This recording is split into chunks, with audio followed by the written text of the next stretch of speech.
Today you're going to learn all about the various conditionals in English. And I like teaching this lesson because the examples that you give can be quite inventive, quite fun.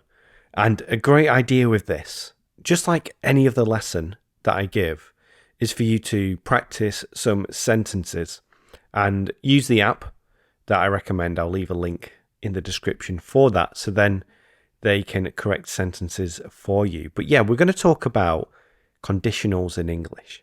And I'm going to start with one right now by just saying, I personally do not like wearing suits.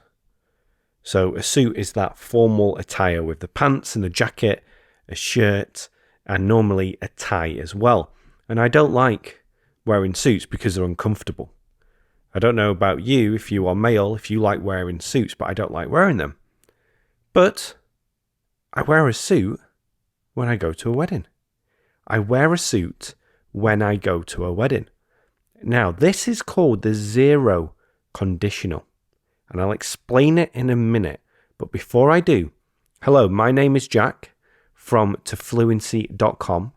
Welcome to you. If you are new here, or if you haven't done so already, subscribe to this channel. Right now we release a lesson every Thursday. I'm thinking about changing this to Tuesdays, but that might come in the future. It might not. And also share this lesson with a friend if you find it useful. So that's another conditional. Share this lesson with a friend if you find it useful. So when we're using conditionals, we have two clauses, two parts to the conditional. The if clause, if something happens. And then we have the result clause, or the consequence of that. So what I'm saying is, if you find this useful, then share it with a friend. And I'm using the imperative here, share it with a friend. I'm not saying will you share it, using the will. So a lot of people always think about will with conditionals, but you're going to see so many examples today where we don't use will. Just like the example I gave before, when I go to weddings, I wear a suit. Now, this is a zero conditional, and this is used to talk about things you normally do, things that you normally do, and general habits. It's quite simple. It's just saying, if I do this, then I do that. When I do this, then I do that. For example, I can say, when my wife and I have a babysitter, we normally go to a restaurant. When my wife and I have a babysitter for our children, we normally go to a restaurant. So it's talking about what we generally do, our general habits. So we can think about this in terms of our daily routine as well. For example, when I have a late night, I always feel tired in the morning. When I have a late night, I feel tired in the morning. Or when my kids aren't in school, I spend time with them during the day. When my kids aren't in school, I spend time with them during the day. Now, we also use the zero conditional for facts as well. A simple one is, if you heat water, it boils. Or if you heat water to 100 degrees, it boils. Or the ice cream melts when you put it in the sun. Ice cream melts when you put it in the sun. So the zero conditional isn't one that people generally think about that much, but I'm sure you use this all the time. And your task right now is to think of a conditional in the zero conditional. So think about your daily routine and how when one thing happens, another thing happens. When you stay up late, what happens in the morning? You might say, when I stay up late, I drink more coffee the next day. When I stay up late, I drink more coffee the next day. So you're talking about general habits, what you normally do. Now, the next one, the first conditional, is when we're using the if clause to talk about a real situation or a realistic situation, usually in the future. In the future. And instead of giving you a will example, I'm going to give you an imperative example. Okay, so imagine that I have this really important letter from Matthew. Matthew needs to read this letter. You can imagine a movie scene here where I need this letter to be read by Matthew. I don't know why I put it in the passive, but you are our only hope because I'm not going to see Matthew, but you might see Matthew. And I'll say to you, if you see Matthew, give him this letter. If you see Matthew, give him this letter. This is using the imperative form here. If you see Matthew, give him this letter. Another example is, imagine you have a friend who you quite like. You want to be more than friends. You might say something like, we can do something if you're free later. We can do something if you're free later. So again, we're using the word can here, not the word will. I'll give you a will example soon. But if you're free later, we can do something if you want to do something. Now, another example is, imagine that your parents are coming to visit and your house is a disaster.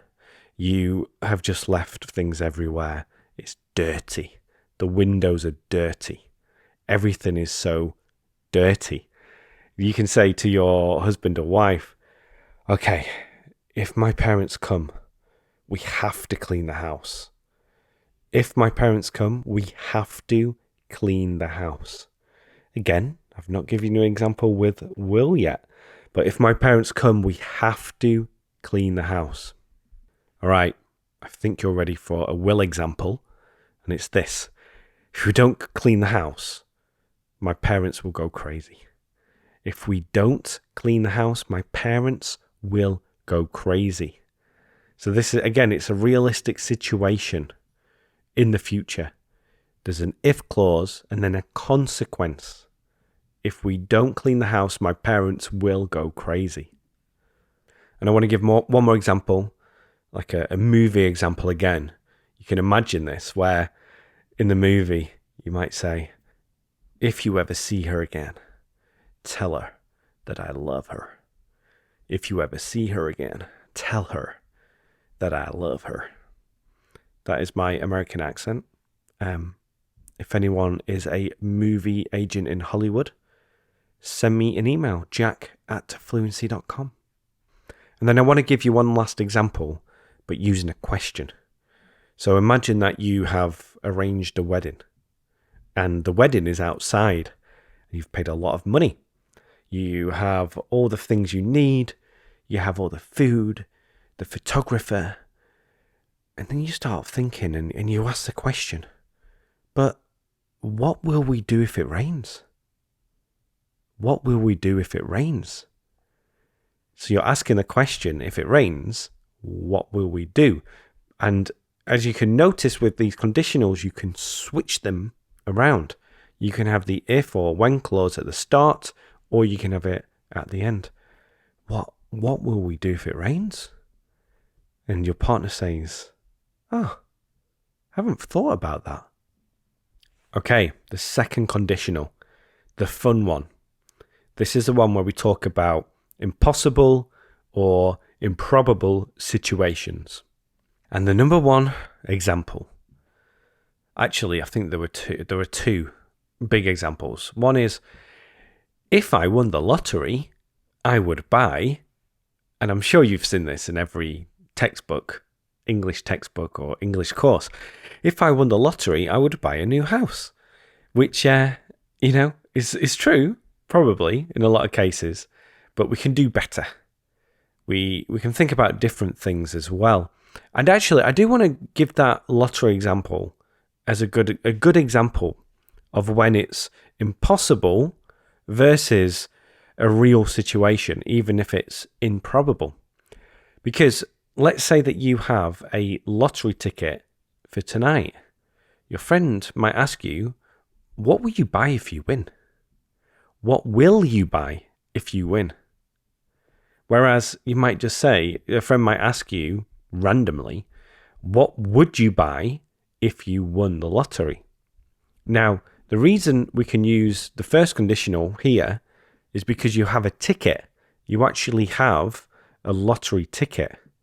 So that's probably, the word realistic doesn't always make sense, but it's something that is a real situation in the future. You have a lottery ticket.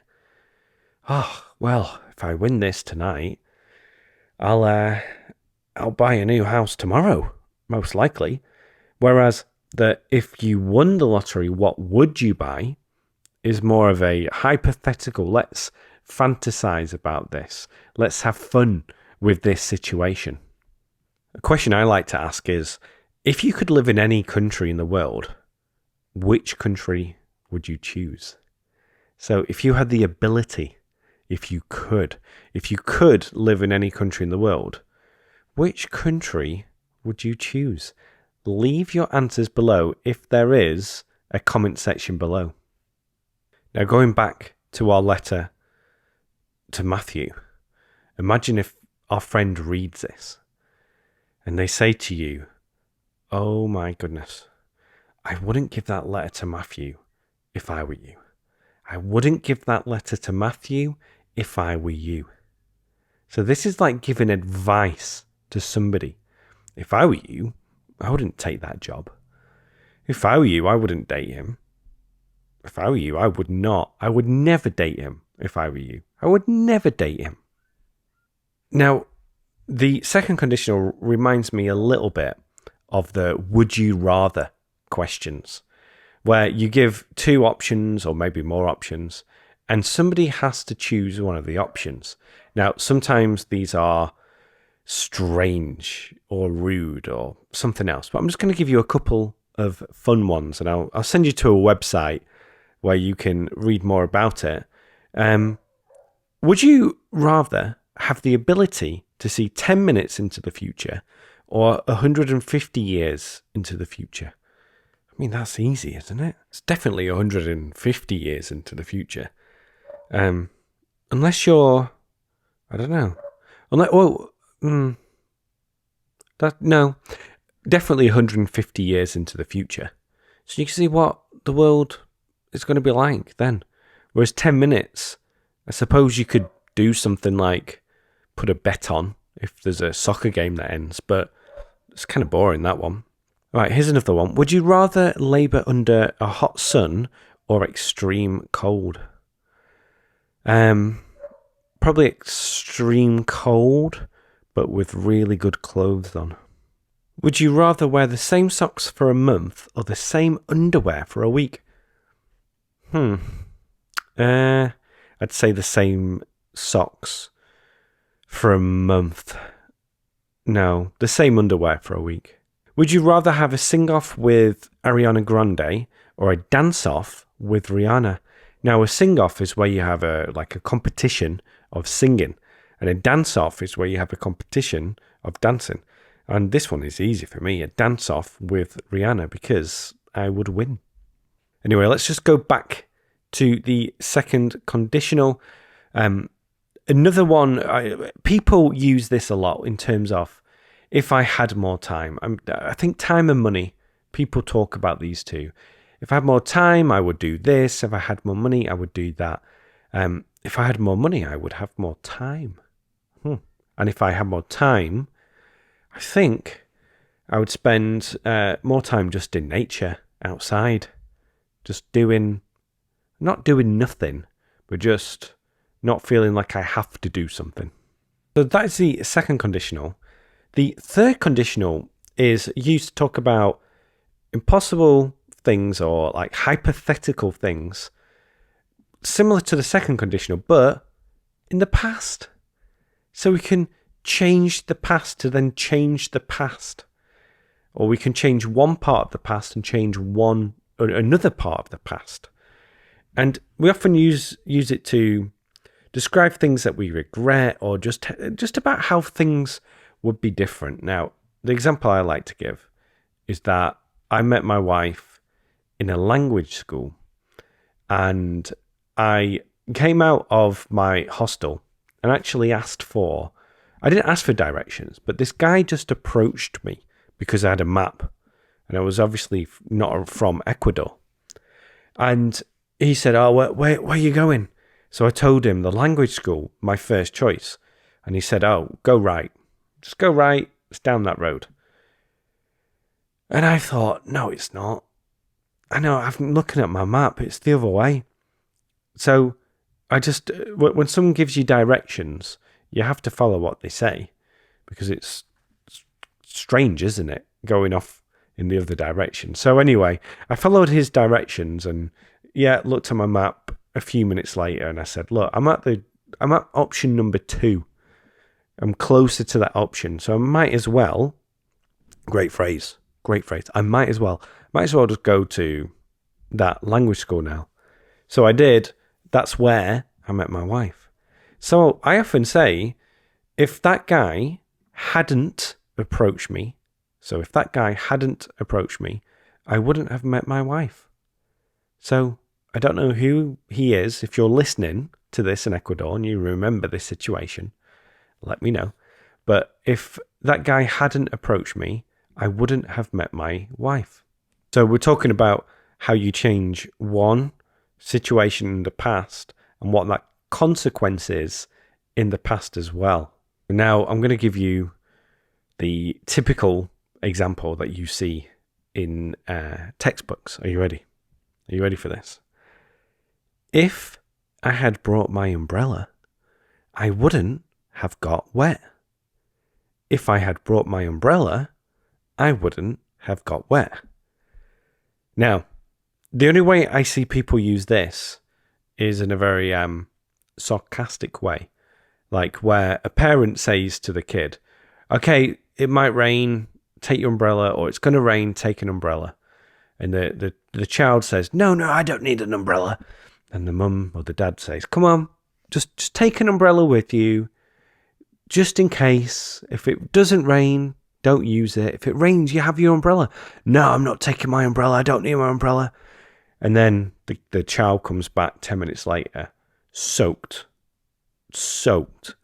And you say, well, if you'd taken an umbrella, you wouldn't have got wet. I think the second most typical example here is, if I had studied harder, I would have passed the exam. If I had studied harder, I would have passed the exam. So those are two examples I'm sure you've heard before. They're quite good examples in the sense that they really focus in on specific things that make sense for using the third conditional. But I'm going to give you another movie experience one now, because imagine your friend gives that letter to Matthew and then you never hear from Matthew again because that letter was just terrible. It didn't make any sense. So you can say, "Oh, if I hadn't given that letter to Matthew, maybe he would have forgiven me.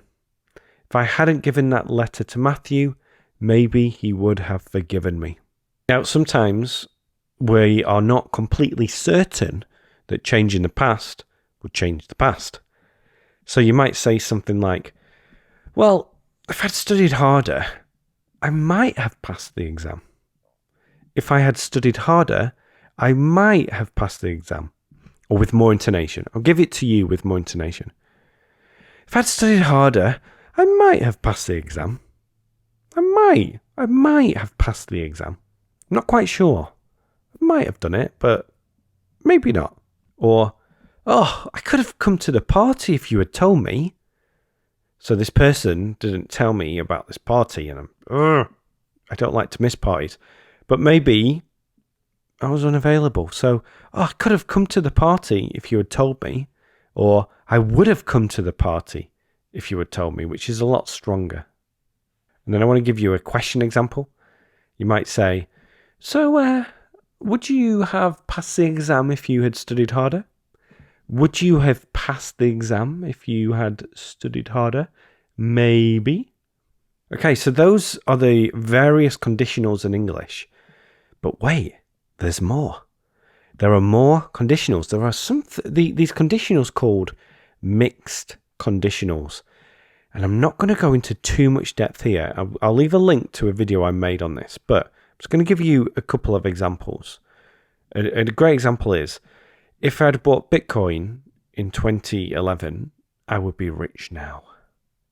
So this is how the past affects the present.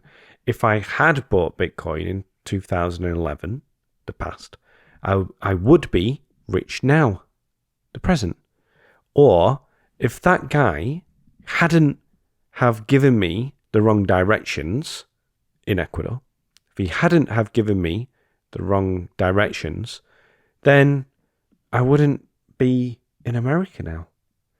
So this is a fun one where you can think about how the past affects the present.